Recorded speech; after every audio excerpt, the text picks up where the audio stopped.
শাড়ি পছন্দ করে দিবা, চলো। আশ্চর্য, আপনি আমার হাত ধরছেন কেন? ছাড়েন। স্যার স্যার স্যার, আমাদেরকে এভাবে না জানিয়ে আপনি কোথায় রওনা করলেন?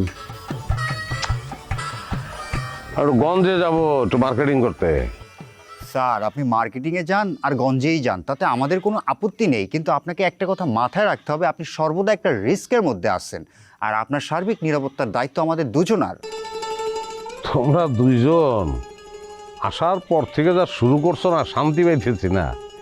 এরে দূরে চেক করো, ওরে দূরে চেক করো, কারণ কি? স্যার কি বলছেন? এই যে মাত্র কিছুক্ষণ আগে গ্রামের 3 জন যুবক, ওই যে সিরিয়াস জানে কি যেন একটা নাম, তার সাথে আরো 2 জন যুবকও ছিল, তাদেরকে সার্চ করে আমরা এই ছুরিটা পেয়েছি স্যার, সাথে সাথে জব্দ করে নিয়ে আসছি স্যার। গুড কালা, আমি খুব খুশি হয়েছি।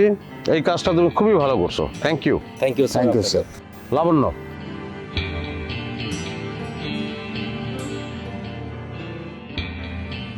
লাবণ্য কেমন আছো তুমি? জি ভালো। Excuse me. এই কি ব্যাপার? এই, কি শুরু করছেন এগুলো? রাখো রাখো রাখো। কি হইতেছে এইসব? কি শুরু করলেন? আস্তে আস্তে, সে আমার শত্রু না, যদিও তার সঙ্গে আমার একটু ঝামেলা চলতেছে, কিন্তু সেটা আমার প্রাণ নাশ করে ফেলাবে সে এরকম ব্যক্তিত্ব সে না। হ্যাঁ, কি শুরু করছেন? নতুন সার্কাস? কি চলতেছে এগুলা? আর বললো না, দুবাই সরকার কোত্থেকে যেন শুনছে যে আমার লাইফটা রিস্কের ভিতরে আছে, এই দুইটারে পাঠাই দিচ্ছে। এই দুইটা আইসা গ্রাম তো তামা তামা করে ফেলাইছে। আচ্ছা শোনো, এখানে আপাতত কাজ নাই, তোমরা একটা কাজ করো, তোমরা নাইনাইর বাড়িতে চলে যাও। ওইটাই তোমার প্রথম শ্বশুর বাড়ি, তাই না? জি স্যার। সুতরাং ওই বাড়িটা বেশি করে চেক করা দরকার না। হ্যাঁ, just go and do it. Okay, copy that sir. হ্যাঁ,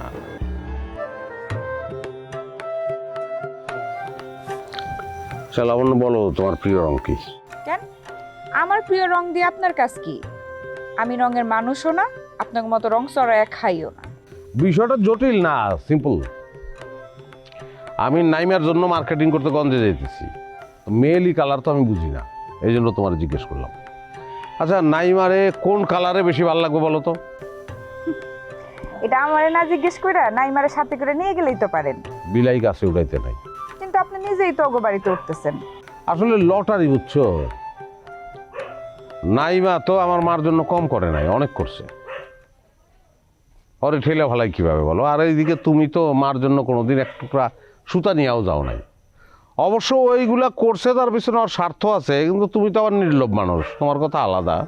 আচ্ছা, সত্যি করে একটা কথা বলবেন, আপনি কি আসলেই ওদের 3 জনের মধ্যে কাউরে বিয়ে করবেন? কেন, তুমি রাজি? ফালতু কথা বলবেন না। আমি এই কথা বলতেছি এই কারণে, কারণ আপনি যদি আসলে ওগো 3 জনের মধ্যে কাউরে বিয়ে না করেন, তাহলে আল্লাহর রাস্তে দয়া করে ওগো আবেগটা নিয়ে খেইলেন না। লাবণ্য, তোমার নামটা তোমার সঙ্গে যায় না, তুমি একটা পাথর, তুমি একটা জামাইট। আমি খুব অবাক হয়ে ভাবি, এটা তো সুন্দর দেখতে একটা মেয়ে, কিন্তু আবেগ শূন্য, এটা কিভাবে হয়? চলো। চলো মানে? কোথায় যাব? গঞ্জে নাইনের জন্য একটা শাড়ি পছন্দ করে দিবা, চলো। আশ্চর্য, আপনি আমার হাত ধরছেন কেন? ছাড়েন।